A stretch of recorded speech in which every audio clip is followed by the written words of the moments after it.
peço desculpas, pessoal, nós estamos aqui retomando o segundo tempo. A gravação, a gente tentou no primeiro horário, só para dar uma pequena explicação, pelo Meet, mas eu não conseguia gravar. Aí eu fiz a opção de voltar ao Zoom, tá? Mas é tudo por causa da gravação, ok? Vou, o quanto antes, resolver essa questão da plataforma, tá? Para não ter esses cortes, que aí também a gente perde o raciocínio, né? Só voltando aqui. Então, todas aquelas formas de defesa que no código antigo tinha que ter, ficaram nessa preliminar. O que eu quero com isso? Expor para vocês. Quando a gente for estudar com detalhe cada ponto que nós estamos pensando, eu quero que você já entenda essa efetividade. Então, a efetividade ela não é só um princípio constitucional. A ideia de celeridade, a ideia de garantia processual dentro de um espaço de tempo, o novo código pensa nisso. Então, em vez de eu ter 5 petições para ter um pedido, vamos dizer assim, para ter uma decisão, melhor dizendo, eu tenho uma petição em que o magistrado vai olhar cada pedido ali formulado dentro daquela mesma peça. É isso que eu quero que você já comece a imaginar nesse novo CPC. Quem vivenciou o código antigo, isso foi a novidade, né? Exame de ordem mudou muito, com certeza, esse foi um ponto que mudou, e hoje ganha ponto, né, nessas preliminares. Eu queria também fazer uma outra defesa. Então, eu queria falar que aquele juízo era incompetente quanto ao território para aquela ação, eu queria alegar a questão do valor da causa, eu quero discutir o pedido de assistência judiciária, mas eu quero também fazer um pedido contrário, né? Numa ação de cobrança, estão sendo cobrado ali nessa ação um valor de R$ 100.000, e eu quero defender me atacando, um contra-ataque. Era uma outra petição também que eu tinha que formular. Olha quanto tempo eu tinha que parar e formular, né, e protocolar, e o novo CPC nos traz essa reconvenção, que nós vamos estudar com detalhe, esse pedido, né, contrário de defesa. Então, se ele está cobrando de mim o valor, agora, além de contestar, eu falo, não, o que ele está pedindo está errado, não é direito dele, e ele é que está me devendo. Então, eu utilizo aquela mesma ação para fazer o meu pedido. Isso é efetividade. Aí, como que era antes, Enéas? Eu tinha que fazer uma outra petição. Então, além de contestar, além de propor uma petição de exceção de competência relativa, além de propor uma ação de impugnação de valor de causa, além de propor uma ação para discutir que ele tinha condições de pagar, né, ele não tem direito de assistência judicial, ainda tinha que, eu queria cobrar, eu tinha que propor de uma outra petição, sendo que seria julgada a mesma sentença. Então, o CPC, ele regulariza isso. Isso é importante para nós, e eu coloquei aqui, para na hora que estudarmos a reconvenção, você já tenha essa noção, né, esse pedido contrário mesmo. Alguns falam no verdadeiro contra-ataque. Na questão probatória, teve mudança? Teve. Né? A questão dessa inversão de ônus de prova, de acordo com o juízo, é uma ideia que nós vamos ter. Né? Então, toda ação tem que ter audiência de conciliação. Calma. A ideia do CPC é que o juiz tenha acesso às partes antes de tudo, né? Antes desse contraditório para a defesa ser possibilitado entre as partes, ela já reúne com ele. Mas isso na prática não está acontecendo, o que está acontecendo é de um juiz leigo estar lá, o que está acontecendo é de um mediador estar lá, né? Ou um conciliador. Na verdade, é isso que está acontecendo, mas é um contato que a parte já tem, vamos dizer assim, com o Poder Judiciário, né? Então, essa inversão probatória é importante, porque antes nós usávamos o Código de Defesa do Consumidor. Então, a gente pegava um microsistema, olhava por lá, não tenho aqui. Mas tem na onde? O Código do Consumidor fala sobre isso, eu vou fazer uma leitura, né, por analogia, e ficava fundamentando lá. Vamos ver que há essa inversão hoje taxativa também no CPC. Tá legal? A valorização de jurisprudência, eu já falei com vocês, a gente vai ter muito sobre isso na questão de precedente, súmula, né? Uma turma nova, vou falar de turma de 2021, né? Em 2016, nós já tínhamos muita novidade sobre súmula. Quem viveu na década de 2000, 1, 2, 3, falar em súmula vinculante, só vem surgir em 2004, com a emenda constitucional 45, finalzinho de 2004 para 2005. E naquela época, se falar em súmula vinculante, era se pensar em algo de engessamento, era se pensar em algo assim, eu vou acabar com as ações, né? O magistrado vai pegar aquela súmula e falar assim, não, então está resolvido o problema com uma súmula, o problema de todos. Isso não aconteceu. A verdade é que hoje nós temos súmulas vinculantes tratando desde o despotismo até a utilização de urgente. Nós temos a súmula vinculante, está aí no raciocínio, e não só súmula vinculante, mas também os precedentes e os julgados. E essa visão, né, de você extinguir uma ação já na primeira instância, porque aquele seu direito pleiteado contraria súmula de jurisprudência, isso também é uma efetividade que está sendo dada. Porque não adianta aquele processo 2, 3 anos, o magistrado já sabia o resultado dele e ficar esperando ali passar o tempo, né? Então, eu coloquei como um verdadeiro lembrete, tá? Não vou entrar em recursos, mas acostume com as terminologias, né? Então, falar em agravo de instrumento, falar em agravo retido, falar em embargo de declaração, falar em recursos no processo civil, para mim, é a essência, né? Quando eu trabalho com recursos cíveis, eu tenho que pensar todo o processo. Eu quero pensar com vocês o processo, nesse primeiro momento, já dessa forma. Então, não existe mais um agravo que fica dentro do processo sem ter o que fazer. Esse agravo chamava-se agravo retido. Não precisamos mais ter um recurso em que, dos julgadores, então só tem 3 julgadores lá, um relator, revisor, um vogal, se a maioria já tinha julgado aquela ação e tinha um voto contrário, um voto diferente, e eu tinha novamente a possibilidade de ficar revendo aquela matéria. Não tem mais isso. Isso se chamava embargos infringentes. Ah, Inés, mas não tem isso como recurso, mas existe hoje um procedimento em que eu posso suscitar que aquele tribunal reanalise aquela decisão diante daquele voto divergente. Sim, existe um procedimento, mas não é recurso. Então, acabou um recurso que ficava dentro do processo, só, né, vamos dizer assim, mantendo a decisão, como se uma espada, né, sobre a cabeça do juiz. Toda vez que ele olhava os autos, tinha lá um recurso, ele olhava e falava, pô, será que minha decisão está errada? Né? Deixa eu olhar esse agravo, vamos ver, né, qual são os seus argumentos. Não há necessidade disso, né? A questão também recursal, esse duplo grau de jurisdição que nós estudamos desde a Constituição, o processo, teoria geral, né? Aquela ideia de eu ter uma primeira decisão. Estamos vivendo aqui, essa semana, decisões do Supremo Tribunal Federal que está gerando toda uma repercussão, né? No dia a dia forense. Mas, repito, a necessidade, vamos dizer assim, constitucional, de você ter uma decisão primária e uma decisão de segunda instância, isso é essencial para nós.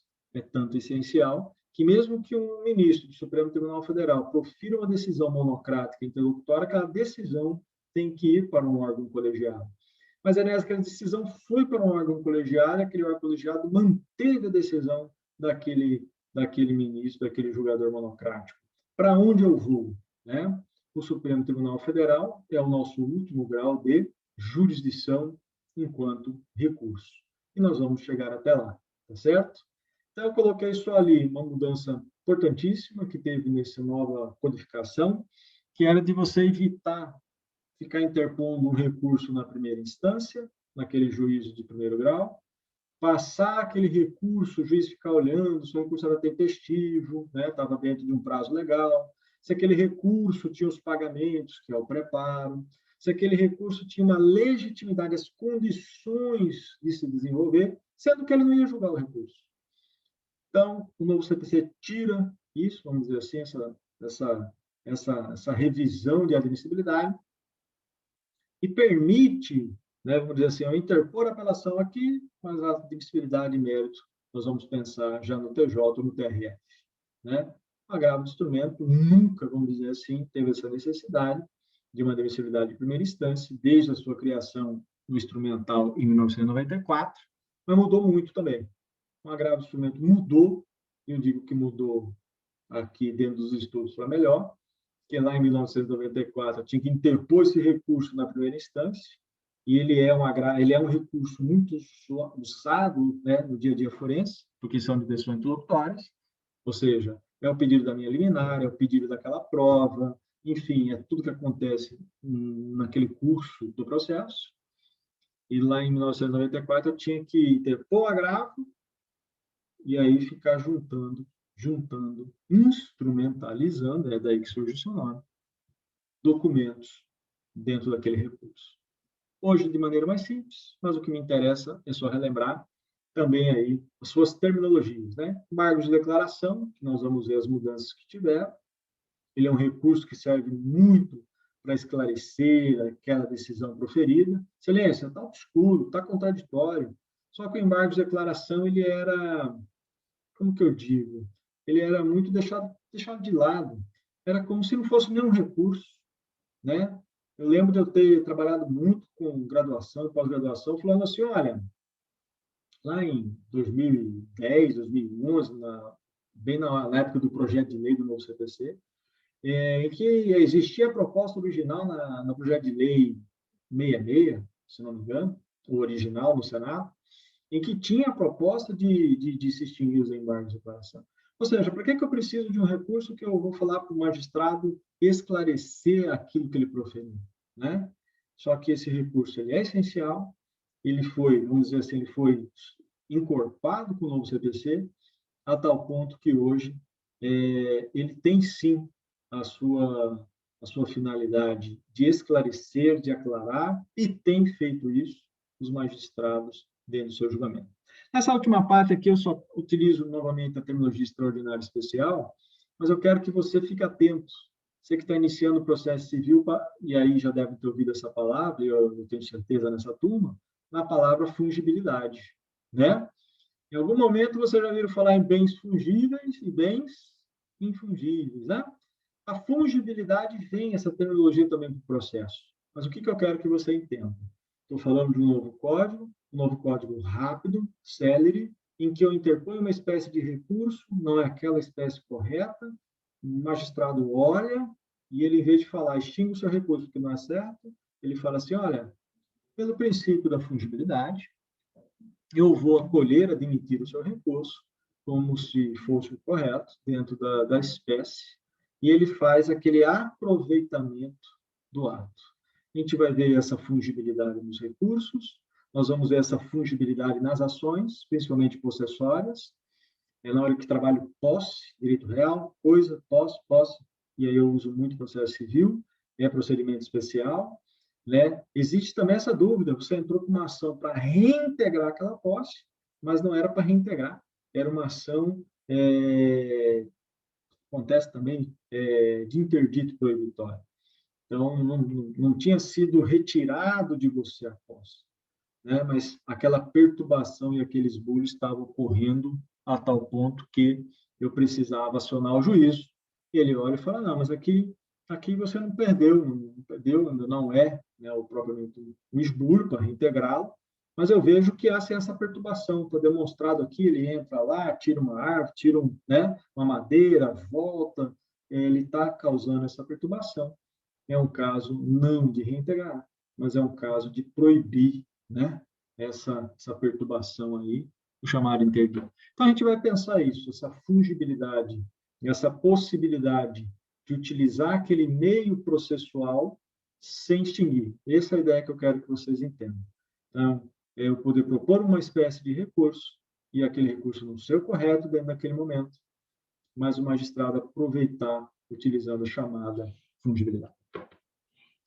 Desde 2001, 2002, a parte de execução no processo civil é uma novidade. Por que eu falo isso para vocês agora? E aí nós vamos destrinchar, né? Porque se eu falar do artigo 15, eu vou falar que eu uso o processo civil subsidiariamente, supletivamente, lá no processo de trabalho, eu vou usar no processo eleitoral, eu vou usar no processo tributário, eu vou utilizar na administração pública. Quem tiver no Tribunal de Contas pega regimento interno, hoje, sempre, já usava o CPC, hoje, ainda mais. Então, não adianta eu ir para o 15 sem entender essas mudanças que vieram sendo construídas dentro do CPC. Posso chegar no artigo 15, falar do subsidiário, falar do supletivo, falar da ideia de que se não há, né, aquela previsão dentro da norma, eu vou utilizar supletivamente. Ah, mas se há, mas ela não o Código de Processo, ela abrange ainda mais aquela matéria, eu vou utilizar o Código de Processo. Mas não é isso. Eu quero que você entenda as terminologias, né? Agora há pouco nós promovemos uma ação para cobrar um valor lá de um título de crédito, né? Lembra dos títulos de crédito? Cheque, né? Nem se usa mais cheque, mas enfim. Nota promissória, né? Os contratos, né? São títulos de crédito, eu vou lá cobrar, né? Eu vou executar forçadamente. O que é isso, Enéas? Bom, o que eu quero que você entenda e imagine agora, né? Porque aí vai ter um momento de estudar a parte da execução. O que nós estamos pensando de contemporâneo, de efetivo, dentro de um espaço de tempo, é que eu não preciso, por exemplo, ter uma ação cobrando, ter uma sentença, e no meio do caminho eu já tive audiência, provas, né? PI de ouvida, testemunha, toda aquela estrutura para chegar a uma sentença, e aí eu ter que promover uma nova ação. Ponto. Isso não existe mais, desde 2002 para cá. O Código 16, ele melhora a questão dessa execução. Então, o que eu quero que você entenda? Que lá atrás, olhando para trás, isso eu me vejo lá na década de 90, 2000, né?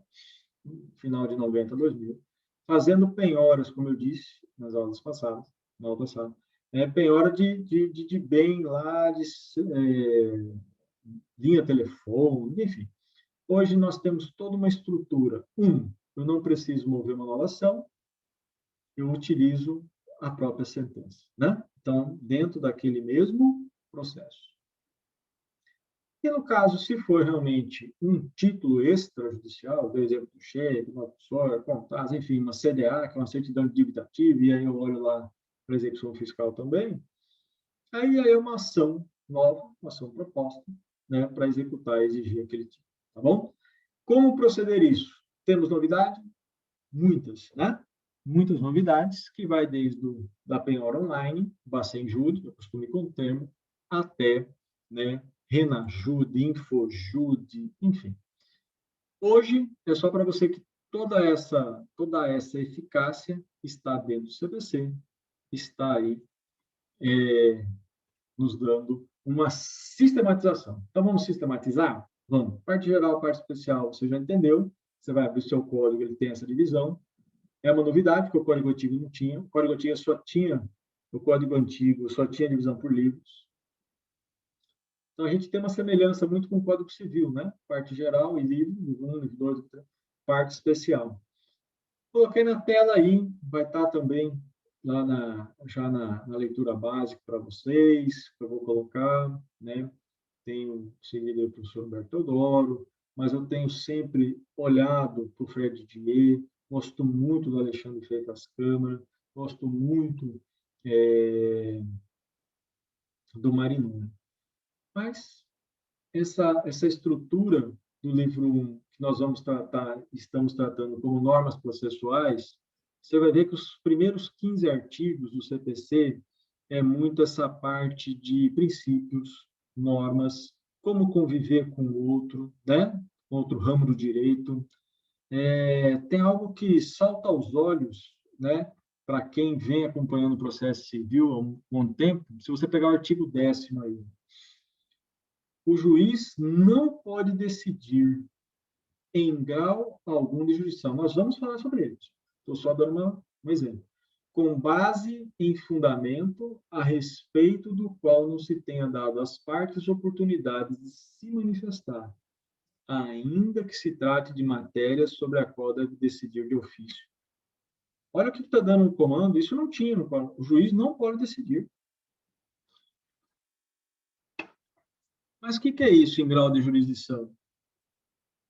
Sem dar a parte contrária à manifestação, e a liminar, né? Você acabou de falar aí, precisa lá de fazer a internação, o Estado foi acionado, o juiz vai dar a liminar independente da parte manifestar, não vai abrir prazo para, né?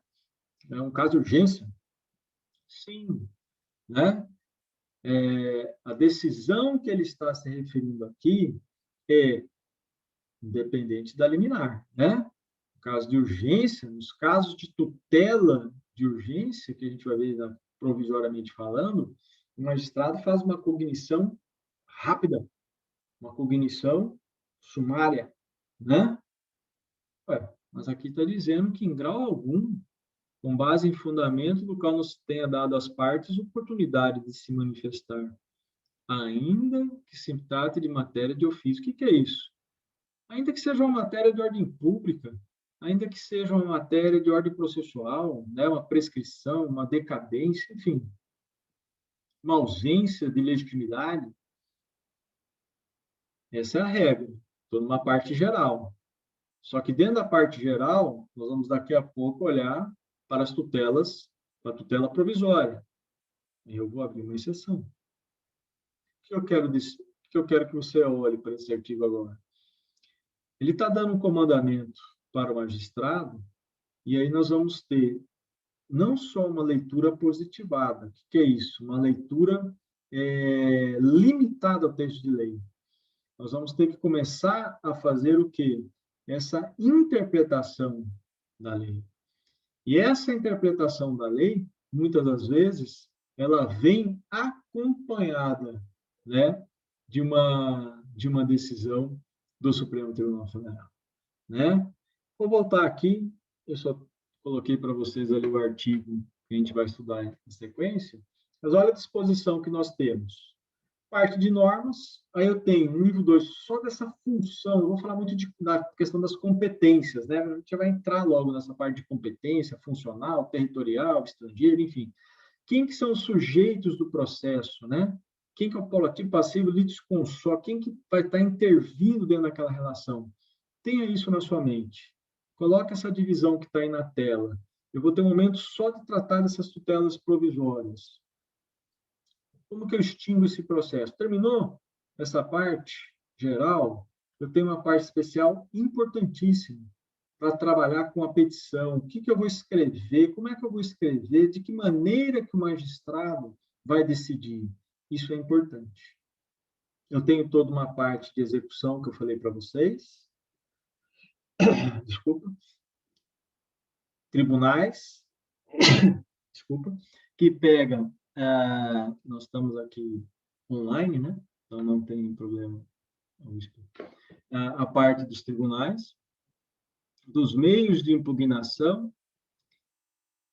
Essa parte do livro 3, assim como o livro 2, pessoal, da parte especial, é utilizar toda a informação que a gente pegou nesse primeiro momento. O que é isso? Na hora que eu trabalhar com vocês, terminologias. Então, a parte propôs uma ação, o Raimundo que está precisando lá da cirurgia, enfim, da internação, e ele cita, né, estava a ser citado. Esse termo citar, ele é citado da ação, e ele vai ser chamado e intimado para aquela decisão que é para cumprir. Então, eu cito para a defesa, eu intimo da decisão. O que interessa isso, Ernest? Essa ideia de citar, intimar, parte ativa, passiva, litisconsortes, isso eu estou vendo agora.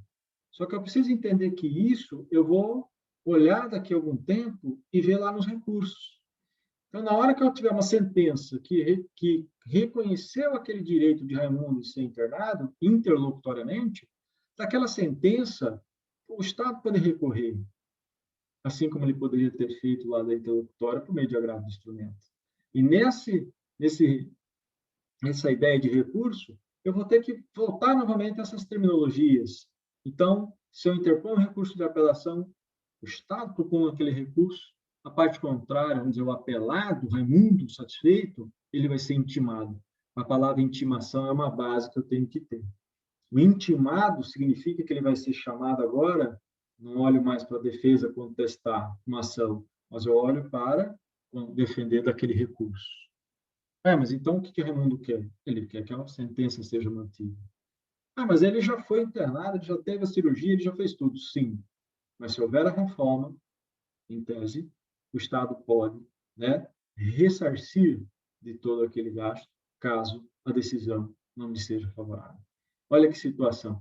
Então, eu quero que você entenda essa sequência. O processo ele é dividido em partes. Geral, especial, 1, 2, 3, 4, 5, 6, né, os livros. Mas nós vamos conversar a cada aula todas essas partes. É lógico que eu tenho um foco naquele momento. Eu vou destrinchar aquele momento, vou destrinchar a sua competência, só quanto à matéria, função, nacional, a gente destrincha. Mas aí eu preciso olhar também para aquela prática que vocês terão no próximo semestre. Então, né, ou já tem uma prática agora, não sei se a turma já está tendo, acho que é a parte do simulado, que aí vai te exigir isso. Eu preciso propor uma ação. Já está tendo. Então, já vou indicar uma obra que eu gosto muito, vai estar na sequência dos slides, que é da Fernanda Tartucci, que é Prática Civil.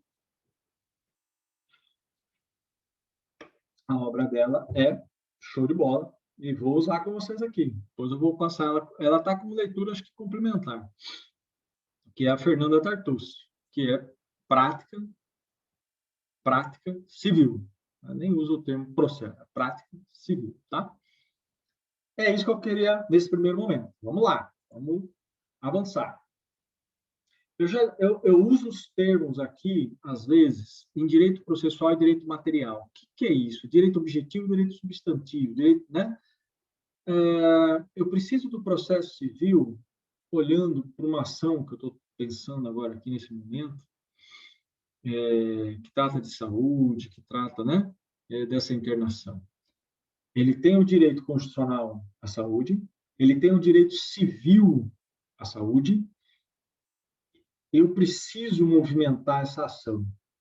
Né? Eu preciso movimentar o Estado de jurisdição. Tem que chamar Simeone, doutor, preciso acionar o Simeone. Né? A jurisdição está com ele, tem um juiz, mas tem jurisdição.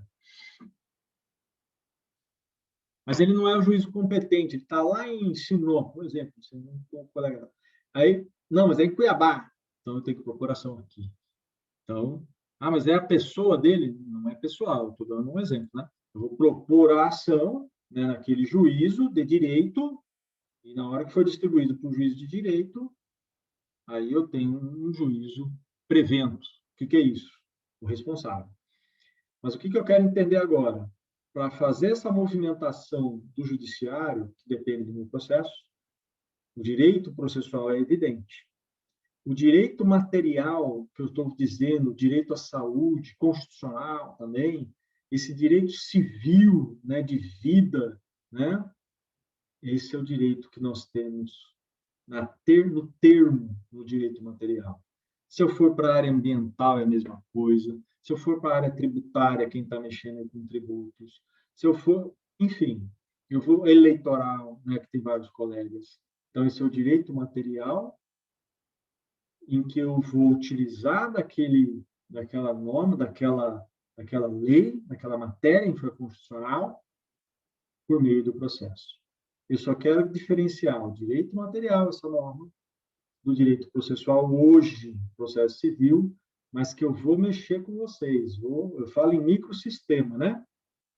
Então, eu vou lá para o processo de execução fiscal, que é a 1830 de 80, eu vou lá para a ação civil pública, que eu tenho trabalhado muito, eu vou lá para a ação popular, enfim. Professor, mas isso é um processo constitucional.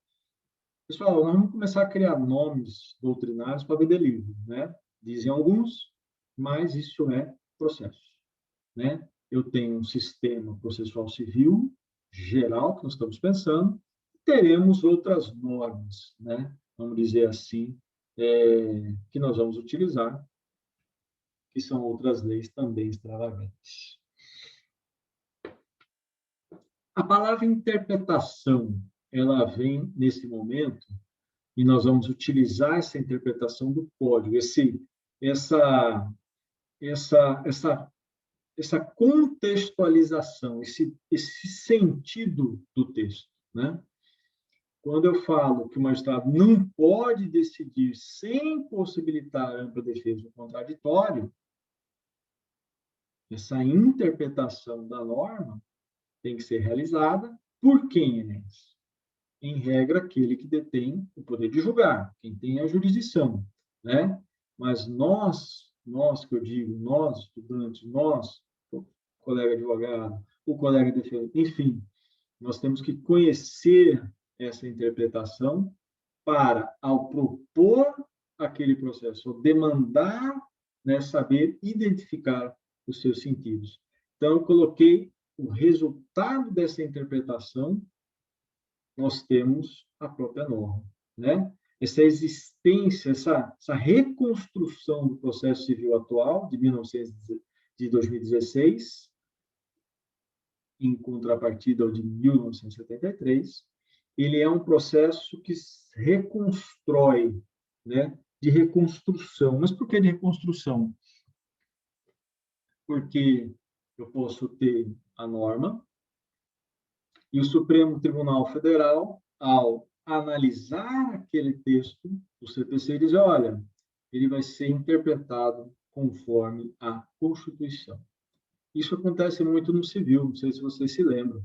Artigo 20, 21, 22 lá, naquela questão do nome, da imagem, né? Que até recentemente agora, até coloquei aquela discussão do direito ao esquecimento, né?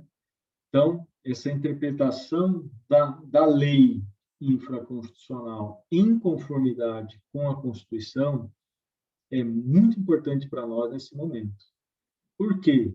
Porque eu tenho o texto legal, mas eu também tenho que conhecer a interpretação, seja principalmente pelo Supremo Tribunal Federal e pelo Superior Tribunal de Justiça. Coloquei aí por quê? Porque os primeiros 15 artigos vão tratar muito, né, dessa parte de julgados, dessa parte técnica de aplicação da norma, essa interpretação, né, inclusive da ciência jurídica que nós chamamos de doutrina. Mas, além de interpretar, eu tenho que aplicar, e a aplicação, a gente sabe que é pelo Poder Judiciário. Anés, nós temos lá os mediadores, conciliadores, sim. nós temos também as câmaras, né? Que o novo CPC traz, as câmaras de mediação. E aí não é as câmaras de mediação. Está dentro do Código de Processo Civil, mas não é uma estrutura do Poder Judiciário, né?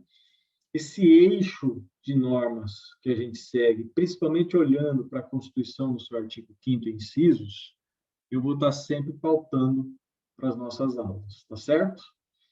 Essa liberdade, a igualdade entre as partes, que pega esses primeiros artigos do CPC, essa tutela, né, de tempo, essa administração da justiça, que eu olho para a Constituição e ele fala em celeridade, né? Essa colaboração entre as partes para ter o processo justo, eu quero que vocês tenham em mente nesse primeiro momento de estudo.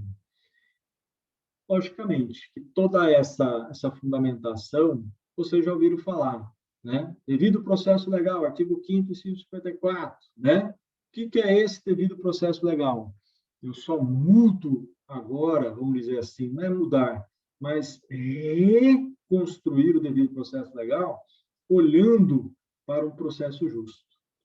O processo legal ele vai passar desde a propositura da ação, com o juízo competente, com a parte legítima que nós vamos estudar, com os fundamentos de fato, de direito, com o pedido. Com uma audiência, que é o procedimento comum, onde eu vou ter uma audiência com a busca de conciliação, se as partes assim o manifestaram, e se aquela audiência não surtiu o efeito desejado, eu passo a uma instrução, onde eu vou ter prova pericial, documental, de testemunha, até chegar ao convencimento daquele magistrado. O devido processo legal passa por uma decisão no curso do processo interlocutória, como é o exemplo da concessão da liminar para a cirurgia, para a internação, em que a outra parte insatisfeita, no caso pode ser o Estado, ele vai ter um recurso devolvendo um duplo grau de jurisdição para o Tribunal de Justiça do Estado, por meio de um recurso chamado agravo de instrumento. Isso é dever do processo legal. Mas o que é o processo justo? O professor Humberto, o professor Watanabe, o professor Alexandre Freitas Câmara, Cássio Scarpinella, Daniel Amorim, Araquém de Assis e tantos outros processualistas, Nelson Melo Junto, Antônio Negão, enfim.